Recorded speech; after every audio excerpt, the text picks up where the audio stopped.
우리 12번째로 바울 신학의 정수로서의 하나님의 의에 대해서 우리가 한번 살펴보도록 하겠습니다. 그렇다면 도대체 바울은 그리스도의 죽음과 부활을 어떻게 해석하고 있을까? 기본적으로 바울은 유대의 종말론적인 의식 속에서 살았습니다. 구원이냐 아니면 심판이냐? 바울에 따르면 인간은 그가 유대인이든 이방인이든 관계없이 모두 동일한 죄인이라고 말하고 있습니다. 이 이야기처럼 여러분 우리가 이방인이냐 유대인이냐 이게 구원의 조건이 아닙니다. 때로는 목사냐 장로냐 권사냐 이게 구원의 조건이 아니라는 겁니다. 그거는 그냥 우리가 하나님이 일을 할 직분을 주시는 것이지 목사가 되었다고 다 구원받았냐 그게 아닙니다. 제대로 된 목사가 돼야죠. 믿음 가진 목사가 돼야죠. 그래서 여기서 바울이 이야기하는 거는 바로 그 믿음에 대한 본질, 그리고 그 믿음이 바로 하나님 앞에 의롭게 되는 은혜가 되는 그 일을 말하고 있는 겁니다. 그래서 하나님의 마지막 심판이 이르기 전에 인간은 돌이켜야 하는 존재라는 걸 우리에게 말하고 있습니다. 근데 죄인인 한 인간이 자신과 본질상 동일한 죄인인 또 다른 인간을 구원할 수는 없습니다. 내가 죄를 가졌는데 어떻게 다른 사람의 죄를 내가 떠안을 수가 있어요. 그래서 오직 예수 그리스도밖에 이 일을 하실 분이 없다라고 말하는 이유는 예수님은 죄 없으신 분이기 때문이라는 거예요. 그래서 예수님께서 죄 없으신 분이기 때문에 우리의 죄를 가지고 가시고 또한 우리의 죄를 짊어지실 수 있는 분이라고 말씀하고 있는 겁니다. 과거에 그의 조상들은 이 문제를 율법을 지키고 준수하는 데 해결의 열쇠를 찾았습니다. 그래서 율법만 잘 지키면 돼. 우리가 하나님 말씀만 잘 따라가면 구원받을 수 있어. 이렇게 생각한 겁니다. 그러나 이제는 새로운 시대가 열렸는데 바로 예수라는 이름의 나사렛 출신 한 청년이 저주와도 같은 나무 십자가에 달려 죽은 겁니다. 근데 그 나무 십자가에 달려 죽은 이유가 뭐냐? 바로 우리의 죄를 짊어지고 대신 죽기 위함이었다고 말씀하는 거예요. 그래서 이제 바울은 자신이 온 마음과 정성을 다해서 붙잡으려고 했던 율법과 어떻게 보면 율법의 행위로부터 나무에 달린 메시아 바로 예수 그리스도로 시선이 옮겨지게 되었습니다. 그리고 그는 죽은 자 가운데서 부활하신 그 예수님을 만나고 받아들이고 돌이켰고 회심하여서 그 부활의 증거자가 된 겁니다. 그래서 첫 번째 우리가 그리스도의 죽음과 하나님의 의에 대한 부분을 먼저 살펴보도록 하겠습니다. 기본적으로 바울 신학의 출발점은 바로 예수님이 십자가에 달려 죽으셨다. 바로 거기에서부터 시작합니다. 이것이 그의 복음의 본질에 속한 아주 중요한 두 가지 요소인데 그리스도의 죽음이라는 건 단순한 범죄자의 죽음이 아니라 바로 메시아, 대신 죽으심, 바로 죄를 짊어지고 죽으심, 우리를 위해 죽으심, 바로 이 대속의 십자가, 바로 그 일이라는 걸 말씀하는 거예요. 그래서 그의 죽음에 대한 바울의 이해를 살펴보는 것은 그 안에 계시된 하나님의 의를 규명하는 데 아주 매우 중요한 단서를 제공합니다. 그렇기 때문에 우리가 그리스도의 죽음에 대한 바울의 이해를 한번 살펴봐야 합니다. 유대인에게 있어서 십자가형이라는 것은요, 수치였어요, 수치. 그리고 저주였어요, 저주. 왜냐하면 나무에 달려 죽었다라는 그것이 저주받은 자라는 걸 상징했기 때문이에요. 그래서 신명기 21장 23절 보세요. 합독합니다. 그 시체를 나무 위에 밤새도록 두지 말고 그날에 장사하여 내 하나님 여호와께서 내게 기업으로 주시는 땅을 더럽히지 말라. 나무에 달린 자는 하나님께 저주를 받았음이니라. 아멘. 그래서 신명기 말씀처럼 나무에 달린 자, 그래서 저주받은 자로 간주되었다는 거예요. 그래서 이 로마 병사들이 빌라도의 판결 후에 나사렛 예수를 십자가에 못 박았습니다. 예수 그리스도가 엄청난 육체의 고통과 고난 그리고 수치와 이 모멸을 감수하면서까지 그 예수님은 죽기까지 순종하셨다는 거예요. 그분은 바울에게 이 모세의 율법으로는 완벽할 수 없다, 완성할 수 없다라는 것을 가르쳐 주시고 구원의 길을 자신이 완전히 성취하셨다는 것을 깨닫게 해주셨다는 거예요. 그래서 보세요. 로마서 5장 8절 10절 합독합니다. 우리가 아직 죄인 되었을 때에 그리스도께서 우리를 위하여 죽으심으로 하나님께서 우리에 대한 자기의 사랑을 확증하셨느니라. 그러면 이제 우리가 그의 피로 말미암아 의롭다 하심을 받았으니 더욱 그로 말미암아 진노하심에서 구원을 받을 것이니 곧 우리가 원수되었을 때에 그의 아들의 죽으심으로 말미암아 하나님과 화목하게 되었은즉 화목하게 유죄된 자로서는 더욱 그의 살아나심으로 말미암아 구원을 받을 것이니라. 아멘. 여기에서 말씀하는 것처럼 이제 우리가 그의 피로 말미암아 의롭게 하심을 받았으니, 바로 이것이 복음의 핵심이에요. 바울이 말하고 있는 이야기예요. 바울에게 있어서 결국 이런 모든 신적인 축복이 바로 나사렛 예수님의 죽음의 결과라는 걸 가르쳐주는 겁니다. 하나님의 아들, 바로 예수님은 우리의 범죄로 인해 내어줌이 되어주셨고 우리를 의롭다 하시기 위해 살아나셨습니다. 그래서 이 모든 것이 십자가의 죽음에서부터 비롯되었다는 걸 말씀하는 거예요. 그래서 로마서 4장 24절, 25절 보세요. 그에게 의로 여겨졌다 기록된 것은 아브라함만 위한 것이 아니요. 그렇게 말씀하시는 거예요. 그래서 이 모든 것이 십자가의 죽음에서부터 시작되었다고 가르쳐 주세요. 그리고 히브리서 2장 9절에는 뭐라고 하죠? 오직 우리가 천사들보다 잠시 동안 못하게 하심을 입은 자 곧 죽음의 고난받으심으로 말미암아 영광과 존귀로 관을 쓰신 예수를 보니 이를 행하심은 하나님의 은혜로 말미암아 모든 사람을 위하여 죽음을 맛보려 하심이라. 아멘. 바로 그리스도는 참된 것, 다시 말하면 그림자인 손으로 만든 성소에 들어가지 않으시고 오직 참 하늘에 들어가셔서 이제 우리를 위해 하나님 앞에 나타나셨다고 말씀했어요.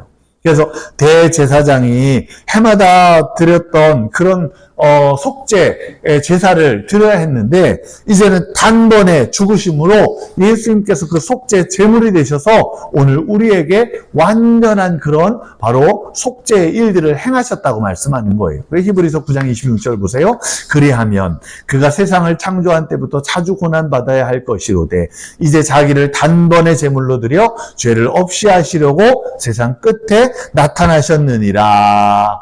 아멘. 바로 이런 예수님의 죽음에 대한 바울의 이해가 성경에 기록된 대로 바로 십자가에 달려 죽으셨다라는 것이었어요. 그래서 계속 바울이 강조하는 게 뭐냐면 성경대로, 즉 율법과 예언서에 기록된 대로 메시아가 고난의 종으로 이 땅에 이사야 말씀처럼 고난의 종으로 오실 거다라고 말씀하신 것처럼 그 길을 가셨다는 거예요.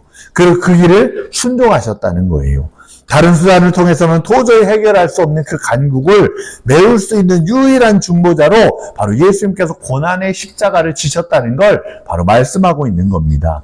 자신을 많은 사람을 위한 속죄 제물로 내어주심으로 바로 예수님께서는 비로소 전에는 육신의 죄와 불순종 때문에 죽을 수밖에 없었던, 그리고 하나님과 원수될 수밖에 없었던 우리를 바로 하나님과의 관계 속에 그 모든 담을 허시고 바로 이 올바른 관계로 만들어 주셨다는 거예요. 그래서 성경은 그것을 화해시켜 주셨다라고 이렇게 말씀하고 있어요. 그래서 예수님의 죽음에 대한 바울의 이해를 더욱 분명하게 드러내는 서신이 있다면 그건 바로 고린도전서일 겁니다. 그래서 우리가 앞에서도 살펴봤던 것처럼 바로 고린도전서 말씀에 보면 이렇게 이야기해요. 십자가의 도가 멸망하는 자들에게는 미련한 것이요 구원을 받는 우리에게는 하나님의 능력이라. 아멘. 할렐루야. 좋아요. 여러분이요, 이 말씀처럼 십자가의 도가 바로 능력이 되는 자 되기를 축원합니다. 세상 사람들은요, 미련하다고 하는 것 같아요. 어떻게 보면요, 이해하지 못해요. 우리가 느끼는, 우리가 깨닫게 되는, 우리가 누리고 사는 또한 이런 축복과 은혜라는 거, 기쁨이라는 거요.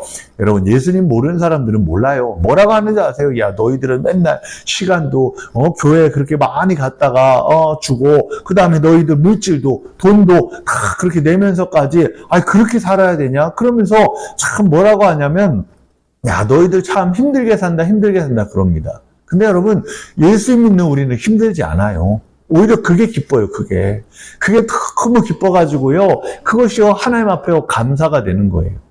예전에 제가 부목사 때 집사님 한 분이요, 이렇게 나이가 막 하는 집사님이셨는데 그분이요, 속회 예배를 드릴 때마다 뭐라고 했냐, 구역 예배를 드릴 때마다 그러는 거예요. 막 주일날 말씀 듣고 돌아가는 버스 안에서 너무 마음이요, 막 그렇대요. 더 듣고 싶은데, 하나님 말씀을 더 듣고 싶은데, 하나님 앞에 더 예배 드리고 싶은데, 근데 지금 이제 끝나서 돌아가는 그게 너무 아쉽다고요, 그렇게 이야기하시는 거예요. 근데 왜 그런 마음이 들겠습니까?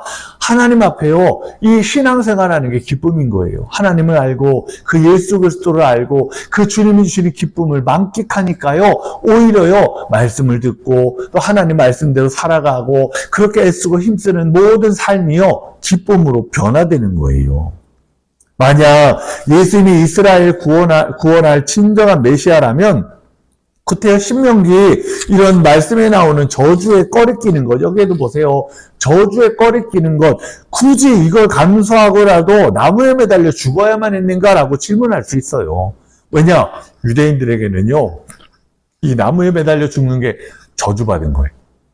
근데 왜 그렇게 했느냐? 그것은요, 그렇게 나무에 달려 죽기까지 우리의 죄를 다 짊어지셔야만 했기 때문에 구태여 그렇게 하신 거예요. 그래서 바울은요, 그렇게 감수하고까지라도 나무에 매달려 죽어야만 했느냐라고 이렇게 질문했을 때, 그렇다라고 대답을 하고 있는 거예요. 또 만약 예수님께서 하나님의 아들이라면 꼭 그렇게 엄청난 육체적인 고난과 그 모욕을, 수치를 당하면서까지 지혜롭지 못하게 십자가에 죽을 필요가 있냐. 그래서 세상 사람들은요, 이 십자가에 달려 죽는 예수님을 보고 이해할 수 없다는 거예요.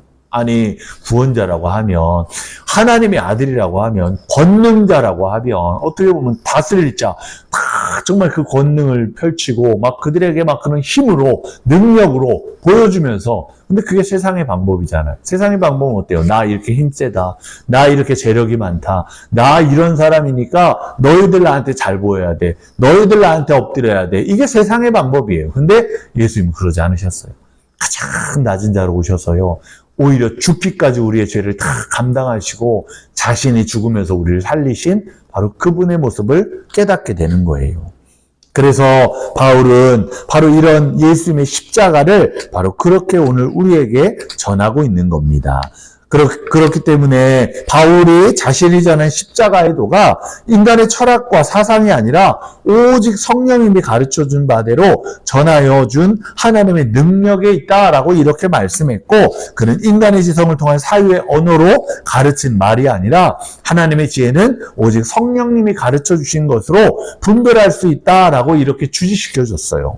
그래서 예수님의 죽음에 관한 바울의 사색은 이처럼 일반 사람들에게는 때로는 미련하고 어리석게 보이지만, 그러나 십자가 죽음이 구속의 은혜고, 또한 이것이 오늘 우리에게 바로 하나님이 의롭게 하시는 바로 기본이 된다는 걸 여러분 기억하시기를 바랍니다. 두 번째는 그리스도의 부활과 하나님의 의. 앞에는 죽으심이었다면 이제는 부활하심을 통하여 바로 완전하게 우리에게 그 의로움을 이루어 주시는 거예요. 그래서 죽은 자가 다시 살아났다. 여러분, 무덤에 장사진 지 사흘 만에 예수님 부활하셨어요. 예수님의 부활은요, 바울에게 어떤 의미를 던질까? 그것은요, 부활에 계시된 하나님의 의라는 게 또 뭘까라는 걸 나타내요. 우리가 이제 바울의 눈을 통해서 바라본 부활의 증언을 통해 우리가 그의 복음의 기원, 그리고 함께 바울의 신학에서 차지하는 부활의 의미가 뭘까를 한번 살펴보도록 하겠습니다. 첫 번째는 예수 그리스도의 부활에 대한 바울의 이해에 대해서 살펴볼 수 있어요. 신학자 브루스는요, 그의 저서인 바울에서 다음과 같이 부활의 신학적 중요성과 바울의 복음에 관한 기원을 이렇게 기록하고 상기시켜줘요. 보세요. 이렇게 이야기해요.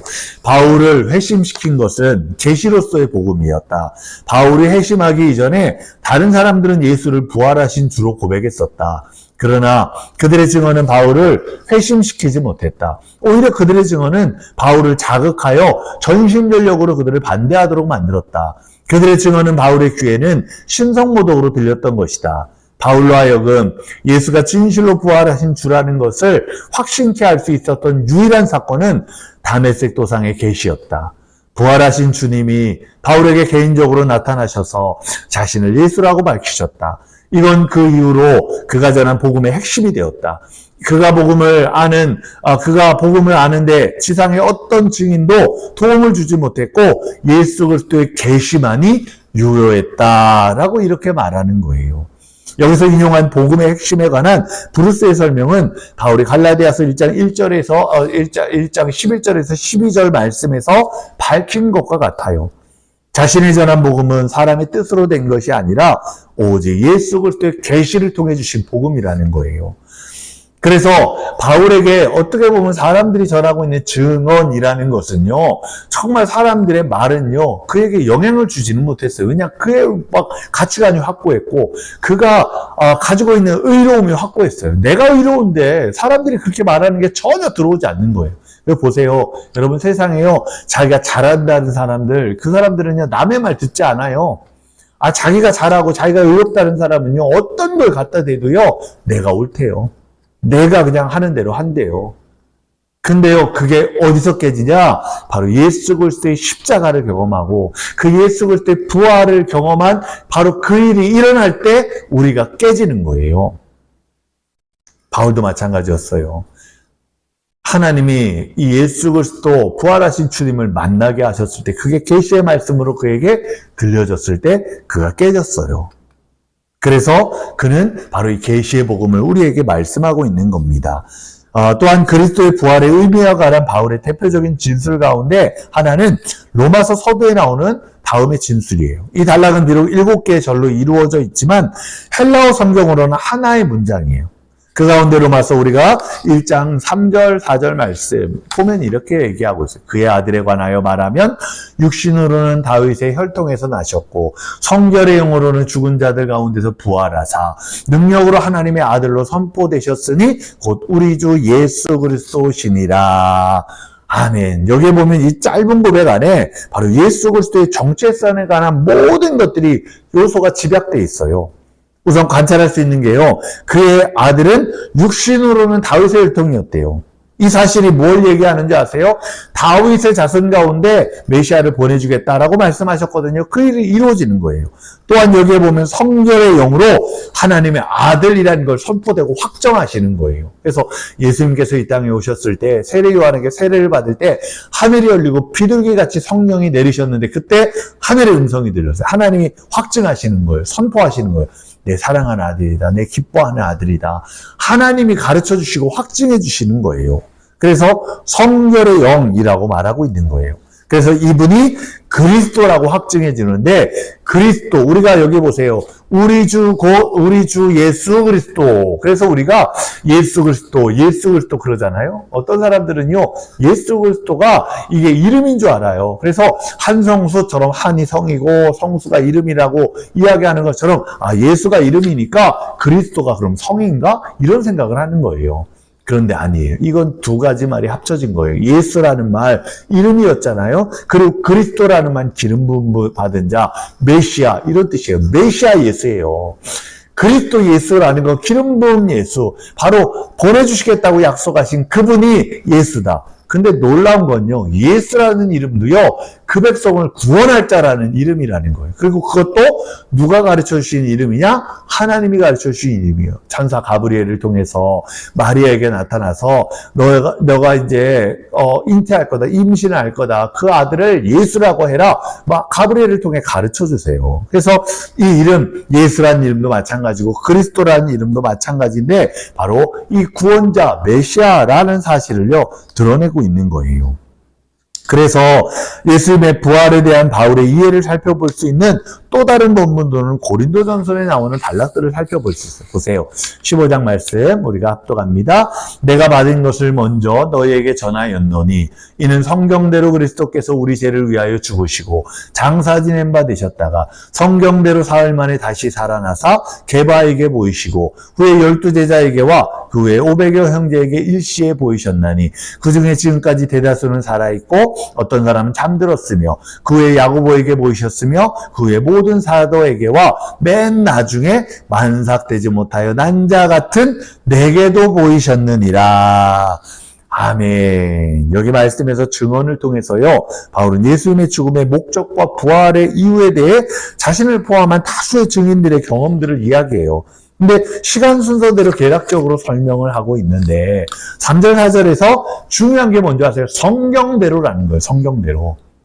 하나님이 이미 말씀하신 대로 이 예언자들을 통해서, 정말 선지자들을 통해서 가르쳐 주신 대로 그렇게 행했다는 사실이에요.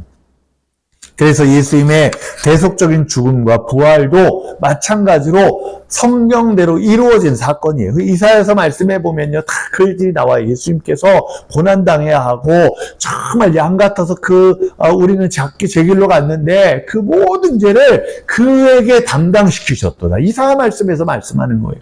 다 짊어지고 그 길을 걸어가야 한다는 걸 말씀하고 있는 거예요. 또 이 말은 로마서 1장 2절에 성경에라는 말과 1장 17절에 기록된 바, 또 3장 21절에 율법과 라는 말, 이 선지자들에게와 라는 동일한 문맥적 의미가요, 바로 구약 성경이라는 걸 가리킨다는 걸 의미하는 거예요. 바울의 신학에 있어서 복음의 메시지를 구속사적으로 전승의 맥락으로 이어지는 든든한 받침목은요, 바로 구약의 말씀, 율법서와 예언서들이라는 거예요. 성경대로 전하여지지 않는 메시아의 사역은 결국 구원의 능력이 될 수 없어요. 그러니까 여러분, 우리도 마찬가지예요. 성경대로 전해야 돼요. 성경대로 받아들여야 돼요. 성경대로 우리가 믿음의 고백을 드린 자 되시기를 축원합니다. 그래서 보세요. 이사야 53장 5절 합독합니다. 그가 찔림은 우리의 허물 때문이요, 그가 상함은 우리의 죄악 때문이라. 그가 징계를 받음으로 우리는 평화를 누리고 그가 채찍에 맞음으로 우리는 나음을 받았더니라. 아멘. 바로 이와 같이 우리가 정말 주님이 그 모든 것들 속에서 정말 이렇게 우리의 허물 때문에 죽으시고 십자가에 고난받으셨다는 사실을 말씀하고 있어요. 고난받는 야훼의 종은 겸손의 왕으로서 많은 사람을 위해 속죄의 제물이 되셨다고 말씀하는 거예요. 이 사실을 깨달은 바울이 다메섹 도상에서 만난 부활하신 예수님을 만나고 이 메시아적인 계시를 받았던 바울이 깨닫고 나니까 달라지는 거예요. 그리고 그에게 있어서는 이제는 십자가에 달려 죽으신 예수님, 그리고 3일 만에 부활하셔서 바로 하늘에 오르사 다시 오시겠다고 말씀하시는 그 예수님, 바로 그 예수님을요 전하는 은혜가 되었습니다.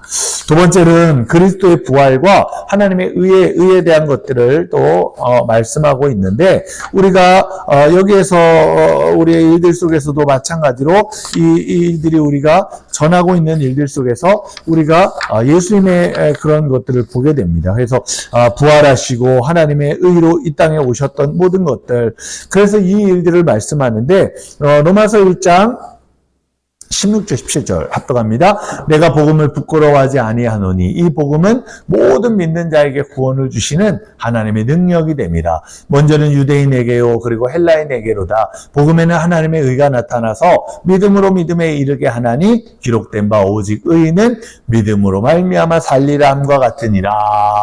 아멘. 우리가 계속해서 이 말씀을 읽어보고 있잖아요. 오직 의인은 믿음으로 말미암아 살리람과 같으니라.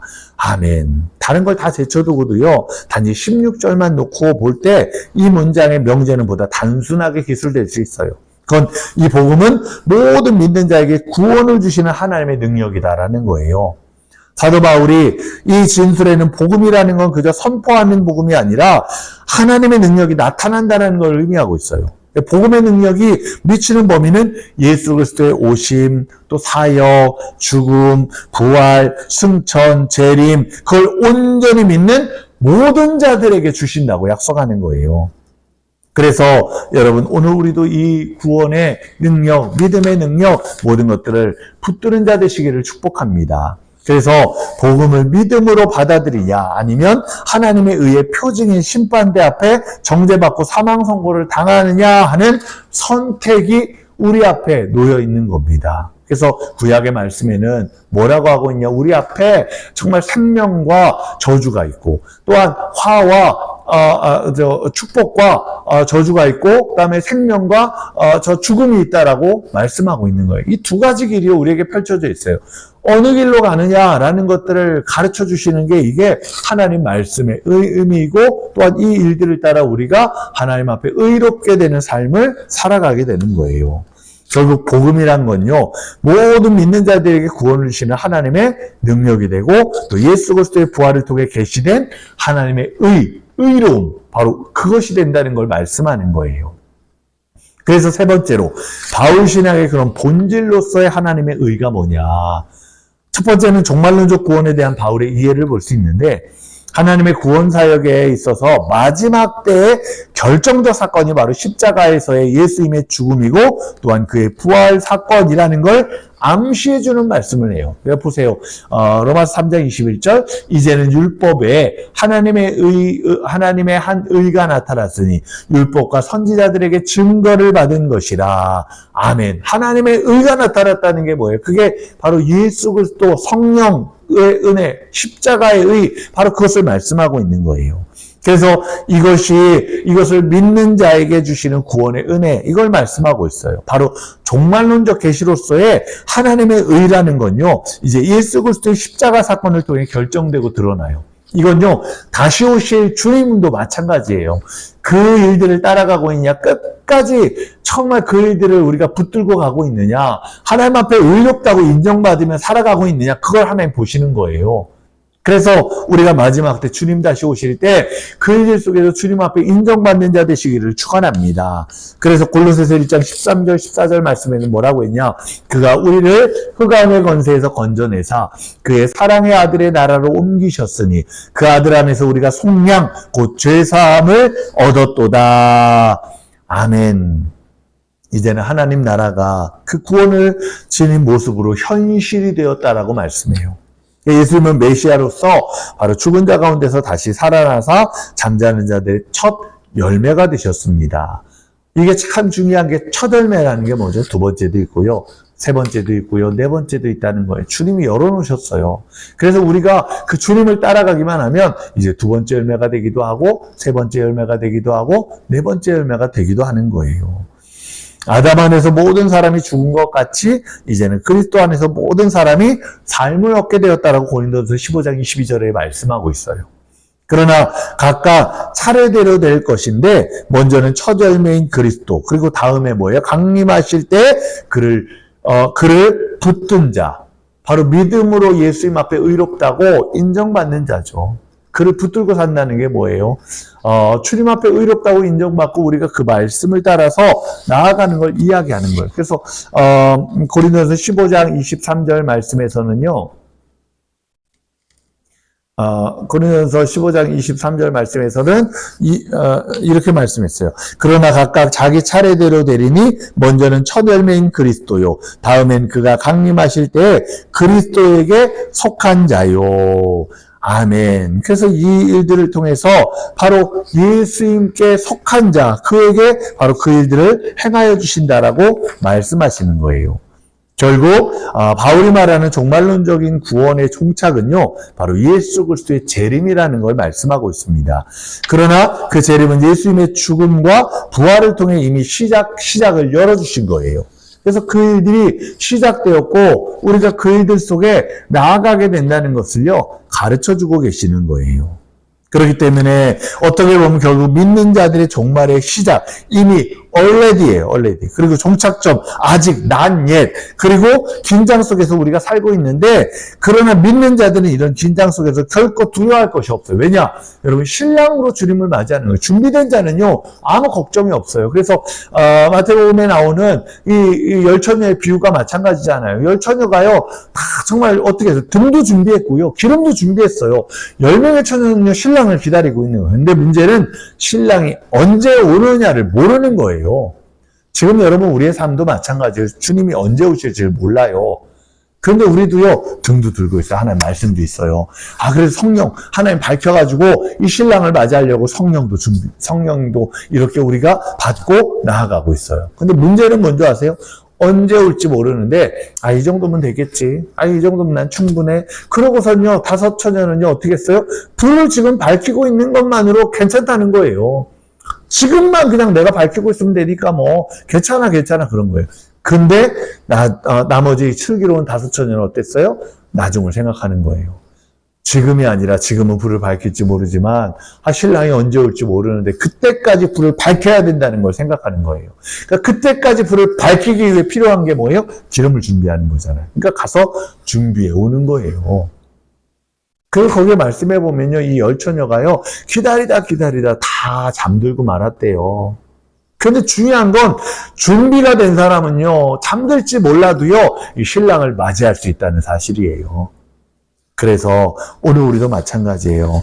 하나님의 영, 그 영이 우리 안에 와서 정말 신랑으로 주님을 맞이하는 그때까지 우리가 준비가 된 저와 여러분 되시기를 축원합니다.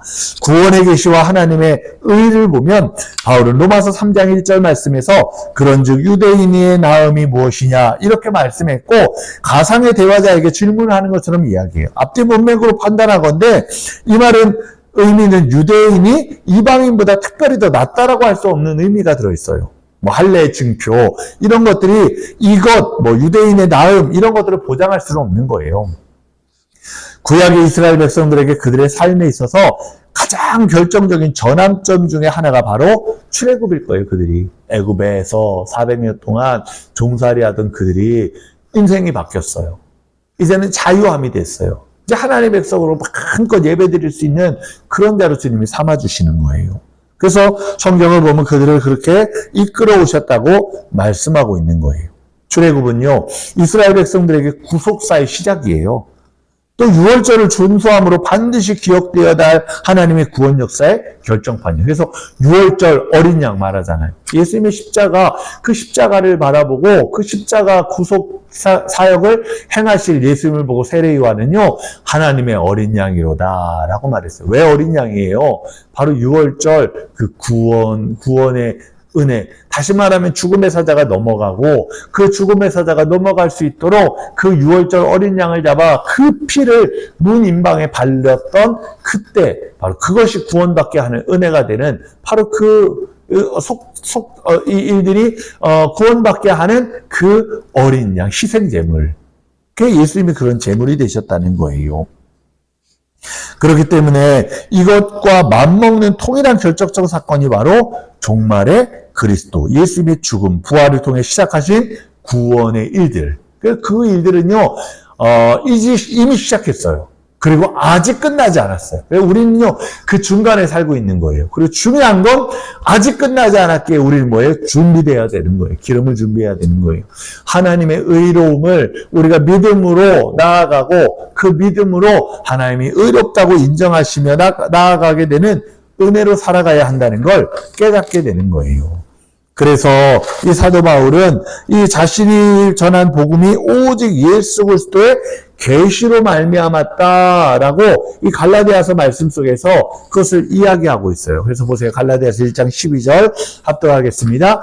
이는 내가 사람에게서 받은 것도 아니요 배운 것도 아니요 오직 예수 그리스도의 계시로 말미암은 것이라. 아멘. 이건 바울 복음의 지원이 다른 곳에 있는 게 아니라 바로 예수 그리스도의 직접적인 계시 말씀하시는 거예요. 근본이 되는 거예요. 하나님 주시는 이 말씀의 계시가요, 저와 여러분에게도 정말 우리 신앙생활에 정말 근본이 되시기를 축원합니다. 다시 말해서 그가 전한 복음은 사람의 뜻이 아니라 바로 하나님의 뜻으로 말미암은 것이다 라고 이야기해요. 그렇다면 이런 계시의 목적이 뭘까? 그건 모든 믿는 자에게 구원을 주시기 위함이다 라고 말씀했어요. 1장 16절 내가 복음을 부끄러워하지 아니하노니 이 복음은 모든 믿는 자에게 구원을 주시는 하나님의 능력이 됩니다. 먼저는 유대인에게요 그리고 헬라인에게로다. 아멘. 유대인이요 먼저 부름받은 것 뿐이에요. 헬라인은 나중에 부름받았고요. 중요한 건요 먼저냐 나중이냐 이게 아니에요. 우리가 부름받은 자로 살고 있느냐, 그리고 그 부름받은 자의 삶을 유지하고 있느냐, 그리고 그 부름받은 자의 삶으로 끝마칠 거냐, 이걸 중요하게 보시는 거예요. 그래서 바로 이 로마서 1장 16절 뭐라고 말씀하고 있어요. 바로 이 복음을 부끄러워하지 않고 복음은 모든 믿는 자에게 구원을 주시는 하나님의 능력이 된다고 가르쳐 주시는 거예요. 차별 없는 복음을 통해 이방인이건 유대인이건 그리스도 예수 안에 하나로 결속시켜 주시는 은혜가 있어요. 그래서 고린도서 15장 8절 말씀에도 보니까 다음과 같이 말하는데 뭐라고 하냐, 맨 나중에 만삭되지 못하여 난 자 같은 내게도 보이셨느니라 이렇게 말하고 있는 거예요. 이처럼 내게도 보이셨다라고 주장을 하는데 이건 계시에 관한 또 다른 증언, 다시 말하면 복음의 계시가 이제 예수 그리스도의 가시적인 표시로 나타나게 되었다라는 걸 의미해요. 에베소 3장 2절 말씀에서 바울은 또 이렇게 말했어요. 곧 계시로 내게 비밀을 알게 하신 것은 내가 먼저 간단히 기록한 것과 같으니. 아멘. 그런 계시를 통해서 예수님께서 메시아라는 사실을 알게 하시고 그의 은혜로 그의 복음을 전하는 사도가 되었다라고 말하고 있는 거예요. 바로 우리도 마찬가지로 이런 구원의 계시가 하나님의 뜻에 의해 나타나게 되고 우리가 오늘 부름받아 믿는 자가 되었다는 사실을 기억하시기를 바랍니다. 그래서 이건 창조주 하나님의 능력이고 의의 계시예요. 믿음으로 말미암는 구원은 하나님의 선물이에요, 선물. 내가 믿어야지가 아니에요. 하나님은 믿을 수 있는 은혜를 주셨어요. 믿을 수 있는 마음을 주셨어요. 믿을 수 있는 환경을 주셨어요. 감사한 거예요, 감사한 거. 내가 오늘 부름받아 나아가는 거, 의롭다고 하나님 앞에 인정받을 수 있도록 내가 신앙생활 할 수 있는 거, 감사한 거예요, 감사한 거. 그래서요, 선물이라고 하셨어요. 에베소서 말씀, 너희는 그 은혜에 의하여 믿음으로 말미암아 구원을 받았으니 이건 너희에게서 난 것이 아니요 하나님의 선물이라. 아멘. 그래서 이건 행위에서 난 것이 아니라 누구든지 자랑할 수가 없어요. 이런 특별 계시야말로 바로 믿는 자들을 위한 하나님의 의의 계시고 또한 구원의 계시라는 걸 여러분 기억하시기를 바랍니다. 세 번째는 바울 신학의 핵심으로서의 하나님의 의가 뭐냐 정리할 필요가 있어요. 결국 그의 복음 안에 나타난 하나님의 의라는 건요, 모든 믿는 자에게 구원을 주시는 하나님의 능력이라는 거예요. 또한 이런 복음은요, 바울 신학의 핵심이고 또 그 안에 담긴 메시지의 정수예요, 정수.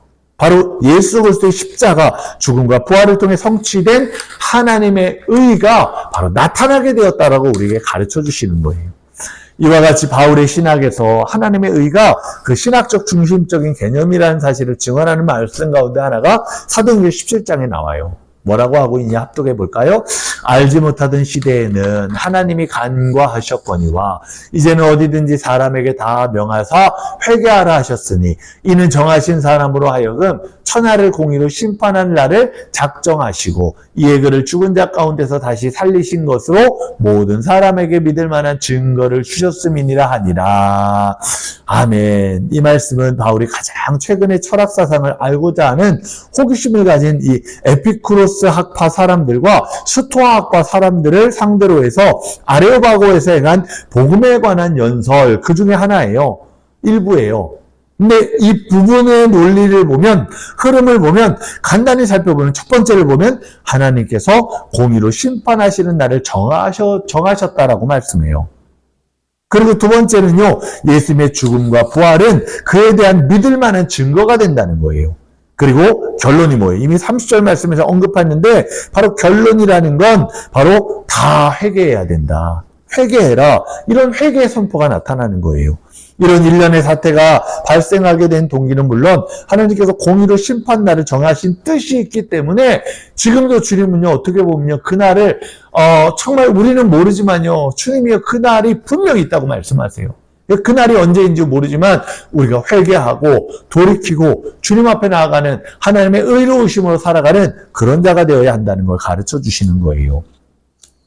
바울의 연설에 대한 누가의 보고에 이 요약적인 진술은 이제 심판이냐 아니면 구원이냐 이 두 가지 선택의 기로에 놓인 유대인과 이방인 모두에게 실존적인 질문을 던지고 있는 거예요. 이 말에 대해서 어떤 자는 뭐 조롱하고 또 어떤 사람은 야, 네 말을 다시 듣겠다 이렇게 반응을 보이기도 했어요. 이런 사도행전의 복음은요, 바울이 전한 복음이 부활의 복음이었다라는 사실을 입증해주고 있고, 그렇기 때문에 바울의 논증의 거처에는 바로 하나님의 공의로운 심판이라는 게 있어요. 공의로운 심판이 뭐예요? 하나님이 기준하시는 거예요. 그 기준이 뭐예요? 하나님의 의예요. 그래서 중요한 건 뭔지 아세요? 그 의라는 것이요, 십자가 구원의 은혜, 예수 그리스도 그것을 믿고 나아가는 바로 그 믿음으로 판단되어진다는 걸 가르쳐 주시는 거예요. 그래서 여러분, 하나님의 의의 심판에 앞서서 믿음의 의라는 걸 반드시 주님이 말씀하시고 그 믿음의 의를 따라가라고 가르쳐 주시는 거예요. 로마서 1장 17절 결론적인 말씀이에요. 합독합니다. 복음에는 하나님의 의가 나타나서 믿음으로 믿음에 이르게 하나니 기록된 바 오직 의인은 믿음으로 말미암아 살리라 함과 같으니라.